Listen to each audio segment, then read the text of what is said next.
வணக்கம் உறவுகளே, நான் உங்கள் ஆர்த்தி ராமச்சந்திரன். இன்றைக்கி நம்ம பார்க்க போகிறது மார்கழி கோலங்கள் பதிவு 9 பார்க்க போகிறோம். மார்கழி கோலங்கள்னாலே ஒரு அழகான ஒரு பாசிட்டிவ் வைப்புன்னு தான் சொல்லணும். யாரெல்லாம் அதை ஃபீல் பண்ணுறீங்கன்னு தெரில. கண்டிப்பாக இந்த இயர் ஃபீல் பண்ண முடியலனாலும் நெக்ஸ்ட் இயர் ட்ரை பண்ணி பாருங்கள். ரொம்பவே சூப்பராக இருக்குங்க. காலையில் எழுந்திரிச்சு செம்மையாக நம்ம வீட்டு வாசலில் ஒரு கோலத்தை போட்டு அதில் அழகான வண்ணங்களை தீட்டி அதை பார்த்து ரசிக்கிறதே ரொம்பவே மனதுக்கு சந்தோஷத்தை கொடுக்கும். அந்த மாதிரி இந்த வருஷம் உங்கள் கூட மார்கழி கோலங்கள் எல்லாத்தையுமே பகிர்ந்துக்கிறதுல ரொம்ப சந்தோஷம். அண்ட் இன்றைக்கி என்ன கோலம் போட போகிறேன்னு பார்த்திங்கன்னா, ஒரு அழகான பூக்கோலம் தான் போட போகிறோம். அண்ட் ஃபைனல் அவுட்ஃபிட் பார்த்திங்கன்னா சூப்பராக வந்துருந்துச்சு. அண்ட் இது பார்த்திங்கன்னா ஒரு சர்க்கிள் வர மாதிரி தான், ஒரு ஓவல் ஷேப் மாதிரி வரும் இந்த பூக்கோலம். ஸோ அதுக்காக நான் எல்லா சைடுமே லைன்ஸ் எடுத்துகிட்டு அதிலேருந்து ட்ரா பண்ணிக்க போகிறேன். உங்களுக்கு ஸ்ட்ரெயிட்டாக வரல அப்படின்னா நீங்கள் இந்த மாதிரி லைன்ஸ் வச்சு ட்ரை பண்ணி பாருங்கள். கண்டிப்பாக சூப்பராக வரும். அண்ட் நம்மளோட மார்கழி கோலங்கள் எபிசோட்ஸ் அண்ட் வரிசையாக வந்துகிட்டே இருக்குது. மறக்காமல் பார்த்து உங்களோட ஆதரவை தாங்க. அண்ட் கோலம் எப்படி இருக்குதுன்னு சொல்லிவிட்டு ஃபுல்லாக பாருங்கள்.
கிடைத்ததே எனக்கான யாவும் அவனோடு பேசும்போது அது போல வார்த்தை ஆராத ஆசைகள் தோன்றும் என்னை தூண்டும் ஆனாலும் வாய் பேச அஞ்சும் இந்த நெஞ்சம்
வெளியில் இருக்கிற லீஃப் டிசைனுக்கு பார்த்திங்கன்னா என்கிட்ட இருந்த கலர் வச்சு நான் வந்து டபுள் கோடிங் கொடுத்துருக்கேன். இதே மாதிரி light green and dark green வச்சு பண்ணிங்கனாலும் ரொம்பவே சூப்பராக இருக்கும்.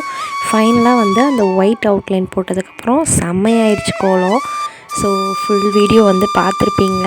அண்ட் உங்கள் வீட்டு வாசலையும் அழகாக இந்த வண்ண கோலங்களை போட்டு அசத்துங்க. அண்ட் என்னுடைய சேனலை இப்போ தான் முதல் முறையாக பார்க்குறீங்க அப்படின்னா மறக்காமல் உங்களோட ஆதரவை தாங்க. சப்ஸ்கிரைப் பண்ணிவிட்டு வீடியோ பிடிச்சிச்சின்னா வீடியோக்கு ஒரு லைக் கொடுங்க. அண்ட் என்னுடைய பதிவில் வந்து ஏதாவது குறைகள் இருந்துச்சுனாலோ இல்லை என்னோடய பதிவு வந்து நல்லா இருந்துச்சு அப்படின்னா வந்து மறக்காமல் உங்களுடைய கருத்துக்களை வந்து கமெண்ட் பாக்ஸில் வந்து ஷேர் பண்ணுங்கள். அண்ட் இவ்வளோ நேரம் பொறுமையாக இந்த வீடியோவை பார்த்ததுக்கு நன்றி.